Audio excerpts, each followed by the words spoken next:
साल 2026 स्टार्ट हो गया है। केंद्रीय बजट 2026 अब कुछ ही हफ्ते दूर है और ऐसे में नौकर पैसा लोग, खासकर मिडिल क्लास, सरकार से टैक्स में राहत की उम्मीद लगाए बैठे हैं। घर का बजट पहले ही दबाव में है, इसलिए लोग चाहते हैं कि इस बार बजट में टैक्स बोझ कम हो और हाथ में ज़्यादा पैसा बचे।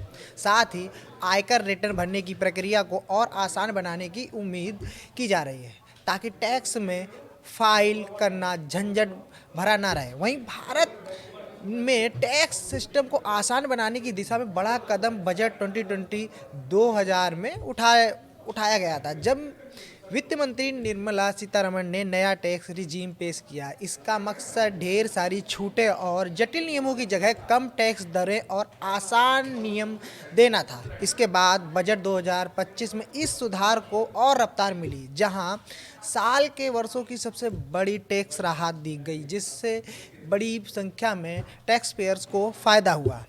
अब बात कर लेते हैं, 1 अप्रैल से इनकम टैक्स एक्ट 2025 लागू हो जाएगा, जो 6 दशक पुराने टैक्स कानून की जगह लेगा और वित्तीय वर्ष 2026 और 27 के बजट के टैक्स कानून में किए गए बदलावों को नए कानून में शामिल किया जाएगा।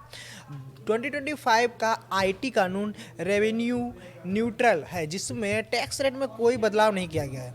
इसमें सिर्फ डायरेक्ट टैक्स कानून को समझने में आसान बनाया गया। आवश्यकता यह है कि जिसमें मुकदमों की गुंजाइश बहुत ही कम है, ये 1961 के इनकम टैक्स एक्ट की तुलना में टैक्स की मात्रा और सेक्शन को लगभग 50% कम कर देता है। नया कानून असेसमेंट ईयर और पिछले साल के बीच के अंतर को ख़त्म करके टैक्स टाइमलाइन को आसान बनाता है। इसे एक सिंगल टैक्स ईयर फ्रेमवर्क से बदल दिया गया है। यह टैक्स पेयर को डेडलाइन के बाद आईटीआर फाइल करने पर भी बिना किसी penalty charge TDS refund claim करने की अनुमति देता है। व्यक्तियों, कंपनियों, एचयूएफ और अन्य के टैक्सेस से संबंधित कोई भी बदलाव जिसमें घोषणा 1 फरवरी को 2026-2027 के बजट में की जाएगी, उन्हें नए आईटी एक्ट 2025 में शामिल किया जाएगा।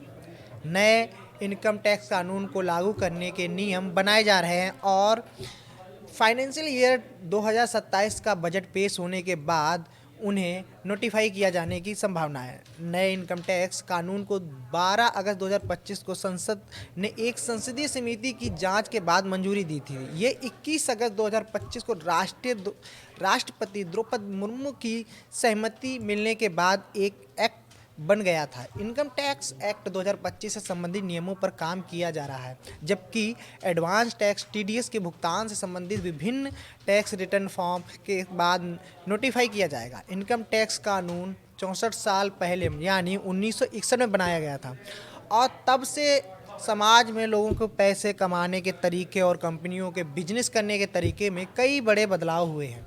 1961 का एक्ट उस समय बनाया गया था जब भारतीय गणराज्य नया था और उस समय की खास चुनौतियों का सामना कर रहा था। समय के साथ जैसे जैसे देश की प्रगति बदलते समय के साथ तालमेल बिठाने के लिए एक्ट में संशोधन किए गए। देश में टेक्नोलॉजी, तरक्की और सामाजिक आर्थिक ढांचे में बदलाव को देखते हुए पुराने इनकम टैक्स एक्ट में पूरी तरह से बदलाव करने की बहुत ज़रूरत थी, जो कानून में सैकड़ों संशोधन के कारण बहुत बड़ा हो गया था। आम आदमी के लिए कानून और अलग अलग सेक्शन, सब सेक्शन और प्रावधानों को कई रेफरेंस को समझना लगभग नामुमकिन सा हो गया था। चलिए इसके बारे में बात करते हैं कि नए इनकम टैक्स एक्ट का क्या काम होगा। नया कानून छोटा और पढ़ने में ज़्यादा आसान है। सरकार का इरादा पुराने कानून की तुलना में इसका वॉल्यूम आधा करना और भाषा को आसान बनाना है, ताकि टैक्स पेयर अपनी सही टैक्स देनदारी जान सकें। इससे मुकदमों को कम करने में भी मदद मिलेगी और इस तरह विवादित टैक्स मांगों में कमी आएगी। वहीं इनकम टैक्स एक्ट 1961 के डायरेक्ट टैक्स लगाने से संबंधित है।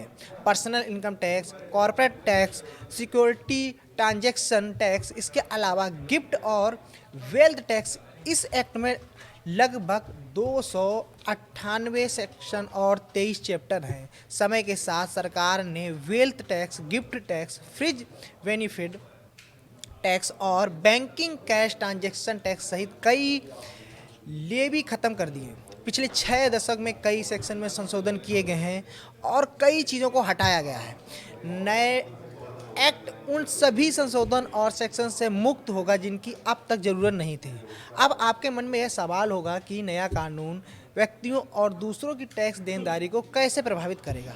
तो हम बात बता दें कि इनकम टैक्स रेट में कोई भी बदलाव आमतौर पर फाइनेंशियल एक्ट के जरिए किया जाता है, जो हर साल 1 फरवरी को संसद में पेश किए जाने वाले केंद्रीय बजट का हिस्सा होता है। आने वाले बजट में घोषित सभी संशोधनों को नए बिल में शामिल किया जाएगा।